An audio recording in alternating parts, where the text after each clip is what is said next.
Good evening, good folk, and welcome to Trollspeilet, where we yet again have taken a trip outside. We want today to stay outside and show you a bunch of different horses, a bunch of different people who are gonna be riding, lunging, and showing us different stuff in the riding arena. The whole idea today is to try and take normal people, normal horses, and show how we can make that circle of the seat that allows the horse to move his or her back. I think it's going to be his in all these cases, all the time. So my plan today is to mostly stick in the background and leave you guys in the capable hands of my wife, Hanne, who is going to be the show conductor for today. Hanne, you're welcome. Welcome to the riding arena of Trollspeilet, and I'm going to present you to Mia and Mugabe. And Mugabe is a Frisian horse, and the Frisians are really elegant carriage horses, but they have some issues when they are ridden, because their backs they tend to be a little weak when they move, so they let their backs down and really high carry the neck. They carry their necks and their heads very high, and that sometimes it feels like you're sitting in the bottom of a valley and with this enormous neck in front of you, and it's really bouncy, like boing, you're really thrown out of the saddle each time. And that makes Mugabe a very good horse to demonstrate this thing, because we want the horse to carry himself a little more like stable in the back, so that the back goes like this, not boing, boing, but lifts up from the hind legs through the back and lifts the forehand and the withers in each step. And what we're going to try to do today, or first in this session, is to demonstrate in the lunge how we do this. And this over the back thing is sort of the combination of the two first steps, or the two first, the steps in the German training scale. It's called the rhythm, or the takt, as it's called in Norwegian and German. That means the rhythm of the gait of the footfalls, and also the rhythm of the back, and also looseness, or like losgelassenheit, or throughness, like when the energy from behind is sort of let through the body without any tenseness, or that sort of blocks the energy from behind. The energy needs to go through the horse and lift the back up, and lift the forehand up for each step. It's easy to understand this lift when the horse stands still in a levade or a piaffe, but when it's a trot or a canter, it's more difficult to understand.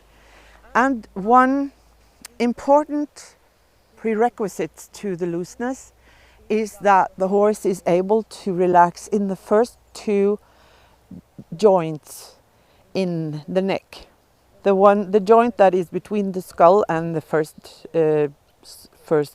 vertebrae, and also the joint between the two first ones. And as usual, I'm not going to talk about anatomy and names. You just have to understand the movement. And the movement of one of those joints is that the horse can do this, and the other one is that he can do this. And it's exactly the same in a human being. So if you understand that the horse needs to be able to relax, do this, and do it both those at the same time in a relaxed way, that is a prerequisite for the horse to be able to move on the back. So this thing is called Stellung in German, stilling in Norwegian, and positioning in English. Position the head of the horse. So I can show you. And Mugabe is not very fond of positioning his head to the left, as many other horses. Can you see when he's standing? He's sort of pointing this jaw, this area of the jaw out this way. His neck is bent like this. His whole body is trying to bend to the left, but his head is sort of tilted the other way. And this means that he's very difficult for Mia to bring him over the back to the left side. What I can do is, we're using this cavesson, because the reason why we're using that one is that you can take hold of the nose of the horse instead of the jaw, and it's much easier to tilt. You can see I don't use any force at all. I push there and I just get hold of the cavesson, and he actually tilts his head to this side. But only when he stands still. When he starts moving, he will turn his head the other way. So we can treat him, you know, we can do all sorts of exercises and treatment when he's standing still, but his habit will lead him to do it in the wrong way when he starts moving. So a very, very simple way to help the horse is to use like these side reins. And what we do that is a little special perhaps is that we use in the beginning a side rein only on the inside, because we want him to understand that if he just relaxes here and positions his head to the inside, it will be much easier. If we put on an outside rein here, he will just curl his neck and get behind the vertical. And then no, he's not going to lift his back if he's behind the vertical. So perhaps you can just start, Mia. I'll give you the whip. And we're using the whip as a way to control the circle of the horse. Not necessarily to hit the horse, no. Just as an aid. And now you can see that he's actually positioning his head much better. But he's trying to stretch his head very low. And that's okay, because he chooses to do it. Perhaps there is something in his back that he wants to stretch. And we want him to stretch the diagonal from the inside hind leg diagonally over the back to the outside shoulder. And the outside shoulder is at this stage allowed to sort of pop out a little. That is okay, because if the horse is stiff somewhere, we mustn't try to force him to become bent like in a perfect way, because he's not ready for that yet. So many horses will freak out when you put on a side rein. And if you just start with, now Mia has started with a rather short one here, because she knows her horse. But if you start with a horse that you don't know, or if you haven't done this with your horse yet, you just start with a rather long one on the inside that just makes the horse not look to the outside. He should not be positioned to the outside. That is the wrong bend. You can see now that he's starting to move in a smooth way. And Mia, could you trot him a little so we can see what we're looking for in the trot, because then it's easier to see the back swing. What we're looking for now, and it's a good thing that he's got a pad on his back, because then we can watch the pad. Now you can see that the pad is moving rather horizontally up and down. And what we're looking for is that when he's starting to move the back in a better way, the pad will start to sort of, what you call that? Bounce up in the hind, sort of the back side of the sort of flip. So flip up in the backside. Because, yes? Can I ask a question? Yes? You said horizontally, you meant vertical, I think. That the pad Yeah, moves or the up and down. pad is always, when he it's doesn't kind move of the flat, back, but the whole it's thing flat, moves up it's and down. horizontal all the time, but it's moving vertically, yes. Yes, But it's not tipping. yeah. It's horizontal all the time, but Yeah, it's so it's just supposed to moving be up like and a down. boat on waves or something like that, Yes, is that right? because when the wave comes, you can see that the pad is starting to move like this. Yeah. Can you see that? Can you see that the hind part of the pad is sort of, you can see that it's sort of lifting up in the back. You can see there? Yeah. That's a pretty sharp movement. Yeah, you see that? And he's trying, we don't do anything, we just put him in the position that he's able to do it. And he's finding that out by himself because he got this frame around him. Mia asks him to move calmly forwards and being positioned to the inside, and then he can sort of let his outside free. That's very good.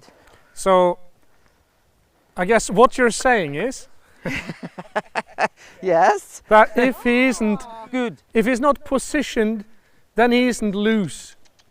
No, then he isn't loose. He needs. And I've then heard- the energy can't pass through, is that correct? Yeah, that's true. Right. Because then all the rest of the back chain will be crooked in some way. Yep.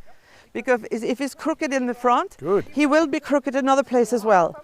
And then the hindquarters will be sort of hindered because, as we've told many times, if there is something that is crooked in the back, in the spine, then the nervous system will protect the spine by turning off the hind legs, because the energy comes from the hind legs. Yeah.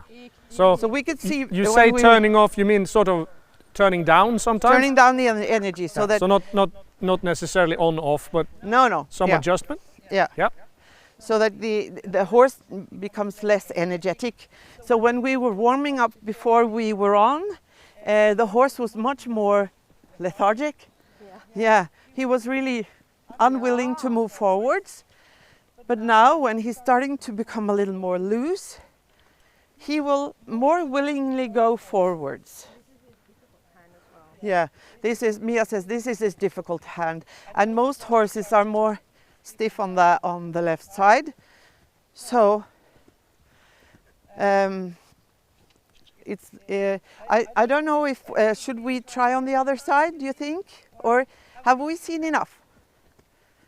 Perhaps we have, because I shall think we try it's some quite canter? clear now that the Yeah, let's try some canter just to see. Mia, Sure? Mia is very in doubt here, but it's the same. We want to show that it's the same in canter. You see now he's stretching because he really wants to stretch his back. Perhaps you could just take off the side reins, Mia, and just to show that now Mugabe really wants to stretch his back, and sometimes it's a good thing to let him do that, because then his nose will come in front of the vertical. Perhaps he didn't stretch as well before we did this. Yeah, there. That is what we're looking for. Good. And he likes it, because now he really wants to stretch his back, and he stretches it more than he did before. Yeah, and you see when he's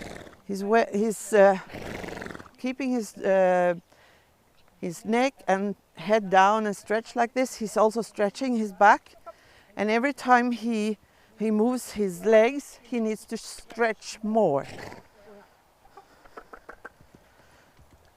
And it's an important thing to say that when we're using side reins and lunging like this, we never know exactly how long we're going to lunge with the different lengths of the side reins and stuff. You need to ask the horse what he needs. Now you can see the pad. The pad is moving in a different way. The whole back is sort of, you can see the wave that goes from the hind quarters, from the croup of the horse in a wave forwards and lifting the front of the horse in each step, even though his head is really low. And my point is not that we should ride the horse with his nose in the ground all the time, but if the horse doesn't carry itself with his back like this when we collect him with a shorter neck, then he's not off the back. So then we have to go back and find that back again. And when the back is coordinating like this, we know that the front legs and the hind legs are in tune with each other, that they're moving in the same rhythm. Because actually the horse is able to move without being in rhythm, without the front and the back being in rhythm with each other. And then we got like the 4-beat canter, we got the trot that is not in rhythm, and we got this pace like walk. Can we try the walk, Mia? And you see now, 1, 2, 3, 4, 1, 2, 3, 4, 1, 2, 3, 4. And this is because the diagonals, we sort of apply to the diagonals of the horse, the structures in the horse that sort of more or less mechanically decides where the horse is to put his feet. And also, when we are able to do this, we can sort of fix rhythm faults, like when the horse is sort of stepping on his shoes or like falling and stuff like that. Yeah, are we ready to take the next horse? I think so. Yeah, thank you, Mia, and thank you, Mugabe. And this is Ida. Out of the shadows. Out of the shadows comes Ida. Into the limelight. And it just, if you come to the circle, Ida, and I can present you and your horse. And this is Jöndar. And Jöndar is something that we Norwegians and Scandinavians and the Finns as well, we have harness racing horses that are sort of cold blood. They are they used to be like farm horses, and then they have been bred to run really fast in trot. Really fast. And Ida has trained Jöndar to become an eventing horse, or he's going to be a dressage and eventing. At low level yet, but that is what you're doing. And that is really cool. And then what I want to show now is that even a horse that is made just for trotting really fast can learn this thing. And what is about the special thing about cold-blooded horses is that they have this pillar in life, and that is the left front leg. So they cling on to that, and a stiff left shoulder, especially on the inside, is really difficult. Is that where the expression "a cold shoulder" comes from? Yes. All right. So what Ida is doing now? Can you see that Jöndar is sort of positioned to the inside, with his cheek sort of in towards his neck, and now he's stretching his back and he's stretching his head down to the ground. And also then we were talking about the circle seat, weren't we? So if you can focus on Ida's bum or her hip joint, and I will go here, and I will, if Jöndar allows me, can you see this with the camera? Here is Ida's hip joint inside here. And you can see this line in her riding breeches. And now Ida needs to really lift up here. Yeah, can you see that? Now she moves more. Yeah, and then if you can lift up from the stirrup. Yeah, there. Come on, more. And now Ida has to lift more than Jöndar actually wants to, because now she asks him for more movement. Yeah, you can see the pad on Mugabe that was moving. Now Ida actually asks Jöndar to move his saddle more. I can see the saddle actually swinging up behind quite Yeah. high already, isn't it? Yeah, and you can Good. see that Ida is actually doing that. And this is not like trying to push the horse to move faster or something like that. Still, the legs are the ones that makes the energy. The legs are the ones who communicate with the hind legs.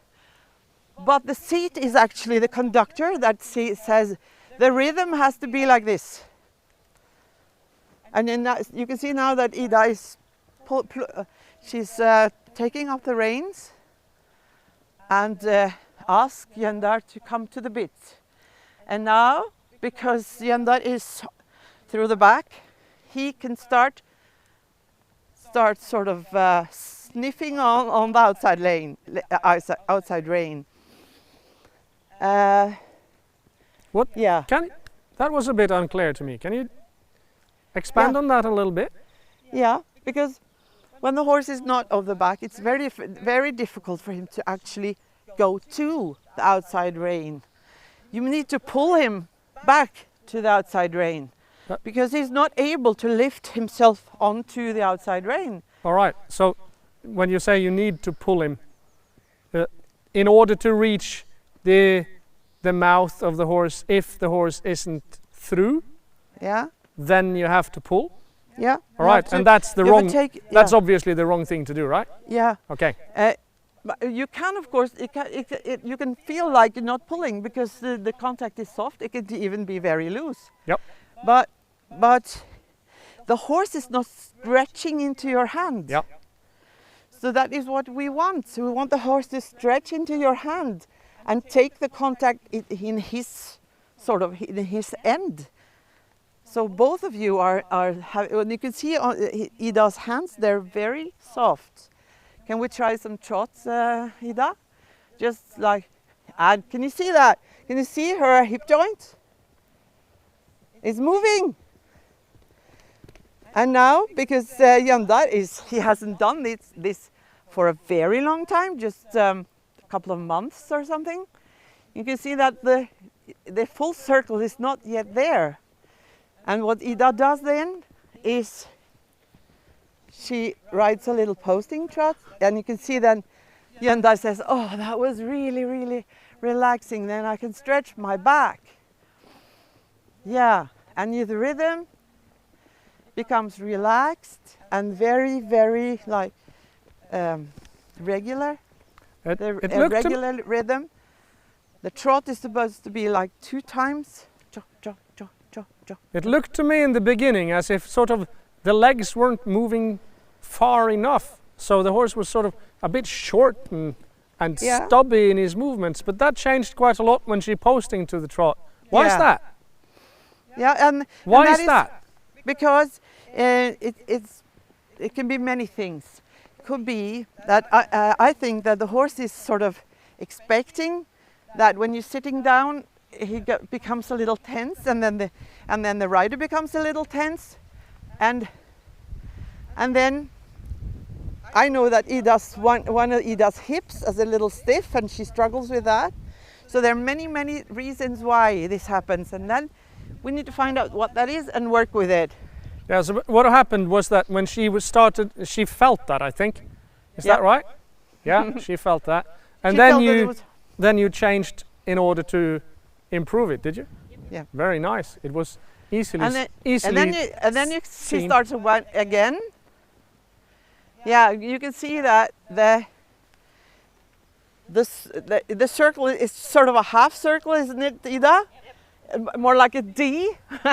So she moves up and forwards, and then it's directly down.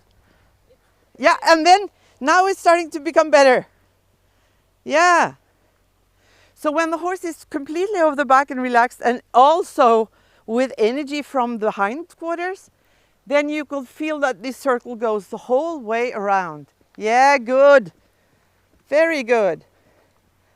And then, Ida, there is something that is really strange, and that is that when you're cantering, the circle goes the other way around.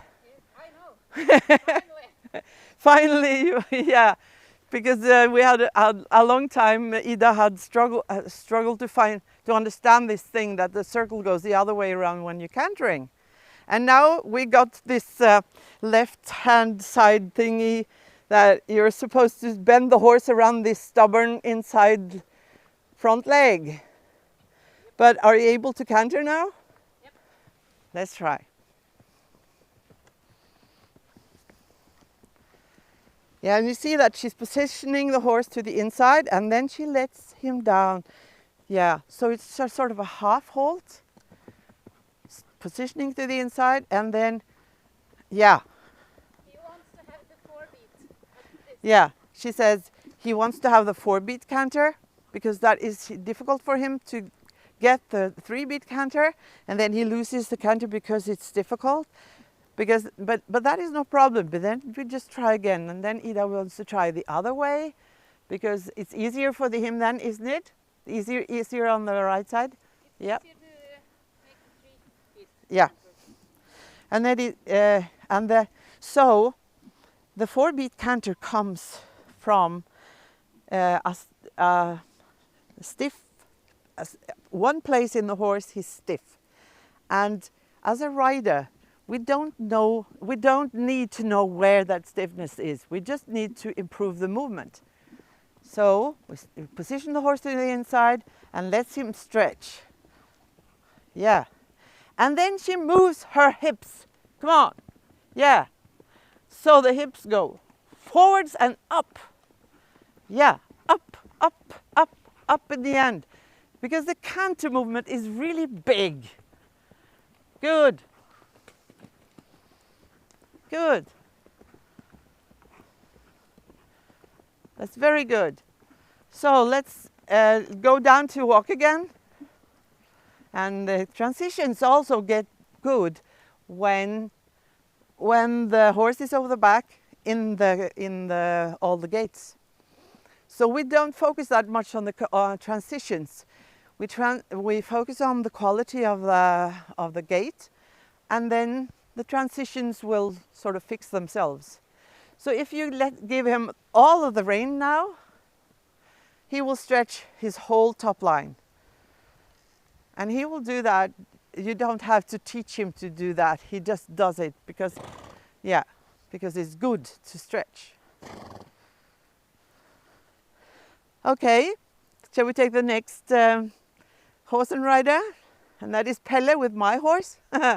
Poor him, because my horse is not so easy always. He's an old show jumper. He was lame in 3 legs. All 3. All 3 legs. Yeah, the 4th leg was not there, no.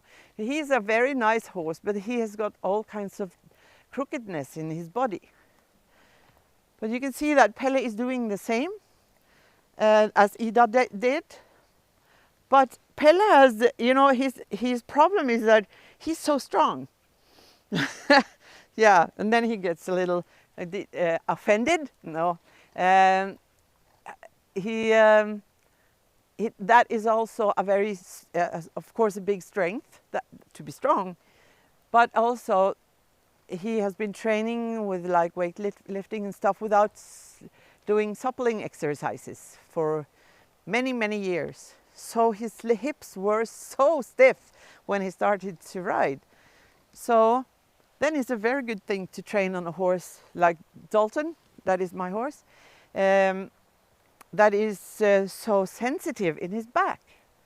He is, and also there is, can you make a halt so I can sort of point?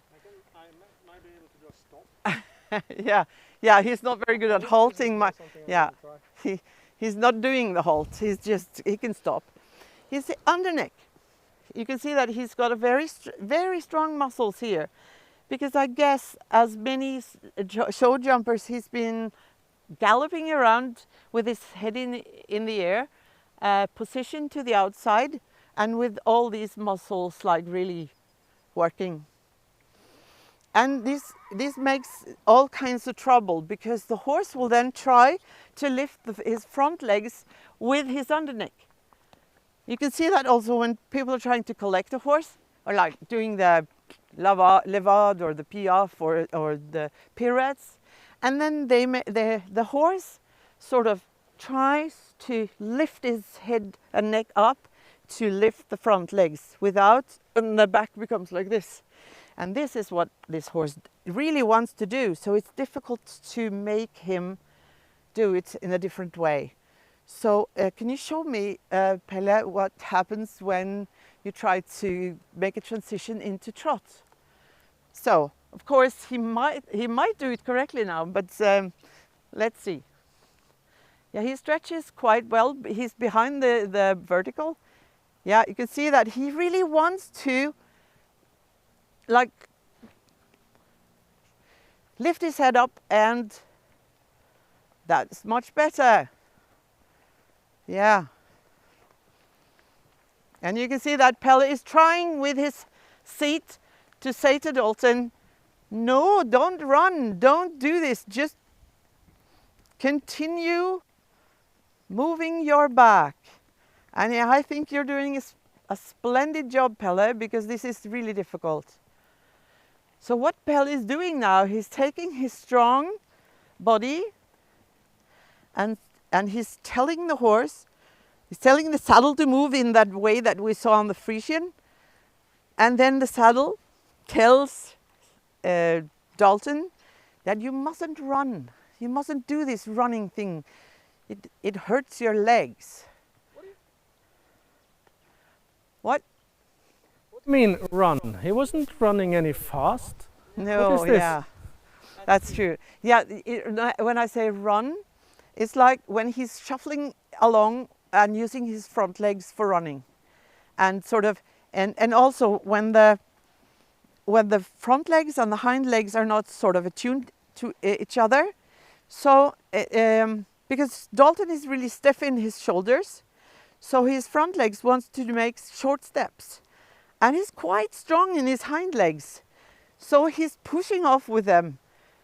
And then there comes the discrepancy between the front legs and the hind legs. The hind legs want to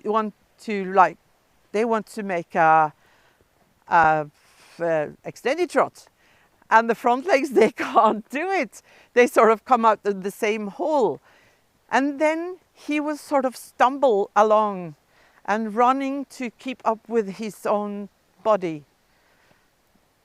So what we're doing here is also doing the same thing, and also when Pelle is positioning Dalton to the inside and letting his outside shoulder sort of become a little more free. We're not so afraid at this stage of the horse being like bent too much in the shoulder, because we want the outside shoulder to move a little longer step than the inside, and then we will ask the horse to become more supple in the outside shoulder, and then we sort of change the direction, and then we do the same with the other shoulder when that shoulder is to the outside. Feels like he changed a little bit in his walk now. Yeah, he did. And he looks more relaxed in his eyes, because he's really, yeah, that is really good. You can see the difference, that he's moving his shoulder more and he's striding much better. And then you can see what Pelle is doing with his seat. And I didn't say that what the movement should feel like in walk. It should feel like sort of a what you call that? When it's sort of A rocking chair sort of thing? Yeah, a rocking chair. Yeah, back and forth like a rocking horse. Rocking horse. Yeah, it should feel like a rocking horse, back and forth. And if the horse is really stiff in this movement, you will try to do this, and the horse doesn't do it because he doesn't know it. But then you can sort of continue that, and the horse will do it more. But, Oh, and he also, really doesn't want to do that transition. no, that's difficult. It's very difficult for him. But then he's becoming much better.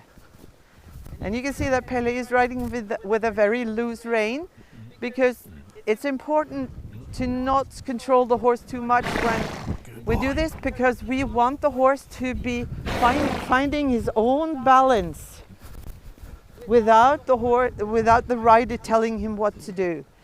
Because we want the horse to be more or less like self-reliant, or yeah, finding his rhythm, finding his elegance and his balance, without us like disturbing the horse too much. Can you try some canter as well, Pelle? I can try. Yeah. Pelle doesn't know this horse very well either, so I think he's brave. So that when you were showing the canter movement, it's sort of this big circle in the other way, in the other direction than the trot, and it can be really easy to see on Dalton because he has this quite large canter. Can you see? Yeah. And you can see that Pelle is really, what's it called? Exaggerating the movement. Exaggerating that movement.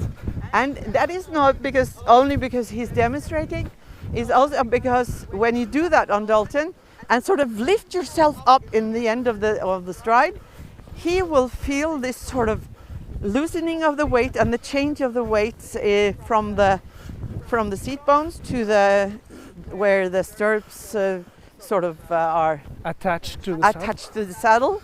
So you will sort of encourage that movement of the saddle as well, and this helps the horse to understand that he should move a little more. Come on. Move his back a little more. He really doesn't want to become positioned. No, he's got a big problem with his positioning. It's very, but very he's difficult. much better than he was. His back feels good. Good. His hind legs are quite all right, I think. Yep. In my opinion. Yeah. But it's that little Stellung thing. It just doesn't happen. No. I can see from here that his neck is curving nicely here. Yeah. And then it curves back out. Mm. And it's not because I'm pulling on the reins, for sure. Mm-hmm. So that is something that is sort of a systematic fault in the training of show jumpers, I think, that they're cantered with the positioning to the outside. There's a tendency now. Maybe I can actually manage to get him there. Oh, well that's done. close. Well done. And you can see that he's starting to. Yeah. Good boy. Good.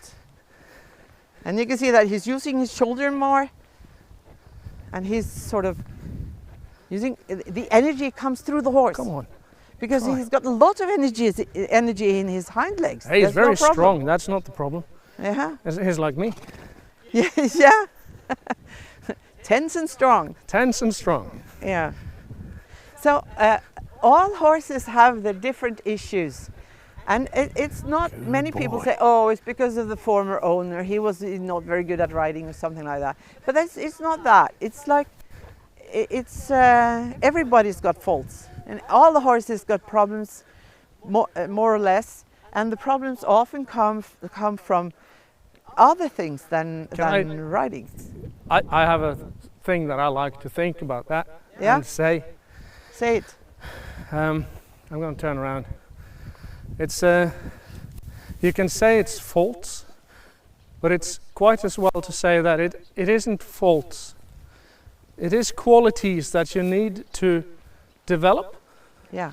And some of those qualities will be better in some horses and people, and some other qualities will be better in other horses and people. Yes. And if the Good. qualities aren't evenly distributed throughout the horse or the rider, then there will be problems. Those problems, they come out when you try to ask the horse for something that's a little bit too difficult for the sum total of your qualities. Well said. Thank you. I came up with that right now. Genius. Yeah. All right. Have you showed what you wanted to show with me? Yeah, and it was interesting now. You could see when you turned. Yeah. Because he's really stiff on his left Yeah. side. On this side, it's the positioning isn't worse, but the bending is horrid. Yes. So, but he was actually much worse. Yeah. So By all so means. what we're saying here that we're working just a little each time. Yeah, and What I was saying Sorry. that when you turned, yeah, he was really. It was easy to see how stiff he was. Yep. And now he's much better, just because you've been able to Yeah, position good boy. his head to loosen up You're a these good two boy. first joints, and then just turn this way, please. yeah. There's too And many then people you over need here. to move your seat, because then the horse is able to move his back. So those easy, small, little things together. I had forgotten now to move my seat. Yeah, I know, and that was easy. Then the viewers can see the difference. It's hard. So then I think we will invite Mia again. Yeah. Mia, are you ready to come and show us? You need Yeah. to show us how it's done now. You're the last person out. No, we're not. No pressure. We're not going to say to Mia that she's going to demonstrate, how to do it, because as we saw in the lunge, Mugabe has all these Frisian problems, but also that he's a very elegant horse. But you can see that his problem is that he really wants to curl up his neck. And Mia is working with that. You can see that with her seat, with her hands. Her hands are positioning him to the inside, and then her hands are also giving forwards. Yeah, good. And so she needs to work with her seat and her legs and her giving hands to make sure that Mugabe is sort of putting his nose to the front. And he's not really there yet. And this is there are all kinds of different reasons reasons behind his problems right now. But then it's a good thing that he has these problems right now, because then we can show them. You can see. Can you see Mia's movement in her hips? Very good, Mia. Yeah. You can see his Mugabe's steps are really calm. Here from the outside we can see quite clearly that she's really working on trying to keep her weight in the inside stirrup. Yeah, that's a good point. Yeah, and when you do that, try to keep your weight there, it's much, much harder to move your hips at the same time. Yeah. I just thought that would be nice to say for me. It's a good point. Yeah, important. So, yeah, so you can see that Mugabe has this problem that he really wants to, he wants to bend his neck that way, but not positioning his head to the inside. And this is the left hand that is his problem side. Can we see the other side as well, Mia? I think maybe I spotted a few times where the whole horse looked like it's sort of connected and then it fell apart again. So fell apart. What's that? So, can you tell me something yeah, about that? it's because he manages to sort of connect. This back thing is sort of the connection between the front part and the hind legs. Is that something to do with those other ligaments and that? Yeah, that is a big. We can talk about anatomy another time, because it's a really interesting thing. Yep. The building blocks that makes this happen. Yes. And also that some breeds, like the Frisian and the Icelandic horses and stuff. Yeah. Starting to look good, I think. Yeah. And you can see that now he's still behind the vertical, but he's trying to stretch his back. Yep. So Mia is letting him, because if you just let him stretch more and more and more now, you can see that he's sort of trying to take the bit. He's trying to find how to sort of lift his back for each step and stretch. And then finally Mia can sort of find his contact there in front. And that is the reason why the German training scales is like first rhythm, then looseness, and then contact. All right. So when he doesn't, what I can see is that the reins are mostly as good as loose. Sometimes with slight contact, but just mostly loose. That's what I saw. Yeah. But he was still behind the vertical. Yeah. And that's because the rhythm and the looseness isn't yet perfect then, or good That's enough, true. or whatever That you want is to call exactly it. that. Okay. So because she's obviously not pulling at the reins. So it's not, that is not the reason that he's behind the vertical. If she's pulling at the reins now, she's weak. So Mia, yeah, look at that. Can you see that she was sort of trying to, she was able to lift him up a bit? Yeah. But she's not doing that with the reins. No. Because if you try to lift the horse up with the reins, then you're just making him break in the back. Make You're it so, just kind of, lifting, so that it is drops so, his what's that back called? in the midsection, sort of, eh? So the horse will then sort of drop his belly out, Yeah. or whatever you want to call it. Yeah. Oh yeah. Because Okay. that is what you call absolute elevation on the forehand, Oh, yeah. instead of the relative. Good. Good. Good, Mia. Can we try some canter as well? And now you can see that she's positioning him to the inside when she's doing the strike off. In preparation for the strike off, right? Yes. Because and there's then going to she be lets more him- energy then. because then it's not so easy for him to turn on the under neck and just lift his front legs with those muscles. And now, what Mia is supposed to do now is to let him stretch his neck, and then we can sort of see if he is able to lift his back and stretch his nose down. And then it's difficult for him to keep the canter, because then at one point here, he needs to stop using his front legs to canter and then start using his hind legs to lift the back. Come on, Mia. Yay! Yeah. And this is really difficult. You can see that she's working with her seat. But it sort of looks like the rear or back or bottom end of his neck looks more powerful sometimes. Yeah.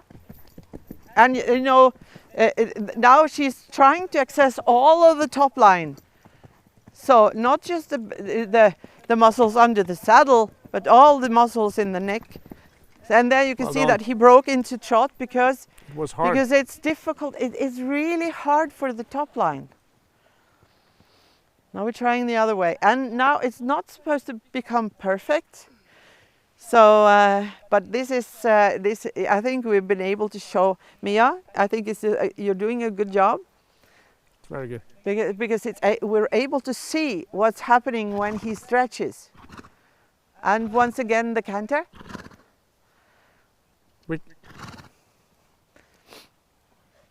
You want to say something? No. Good. And that's a very good positioning of the head for him. And you can hear that he's trying really hard. Yeah, that's good. Now can you see that he's stretching front? He's stretching in front and he's trying to take the bit. And he's coming up in his back. Sometimes he actually lifts up to the bit, yeah. And this is how we must sort of train the horse to come to the contact. And then he's coming to the contact in the hand, in the seat, and to the legs. Because when he does this, suddenly you get the sides of the horse is coming out to your boot. Yeah. Can you see if he can stretch a little again, Mia? And see if he's able to stretch down with a really long leg without losing the rhythm. Good. Oh, Very good. Come on. And now the stride becomes really long. And you need to get up at the end. Yeah, good, Mia. Ah, good. Up. Because you need to fly.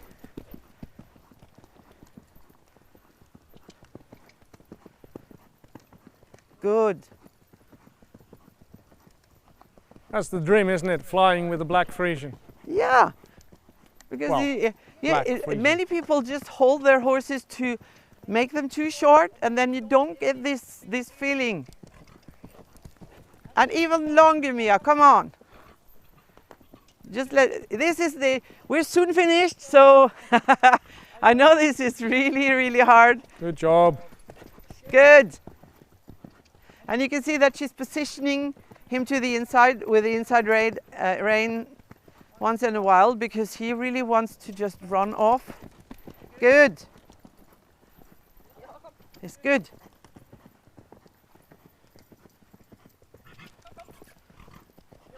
Yes. Good Now boy. he's over the back.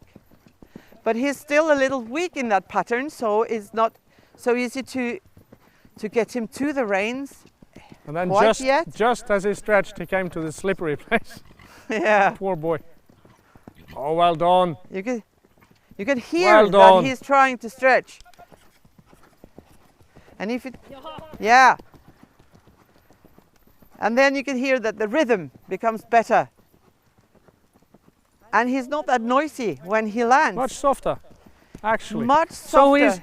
he's got a longer stride, Yeah. a longer frame, and still softer impacts on the ground. Yes.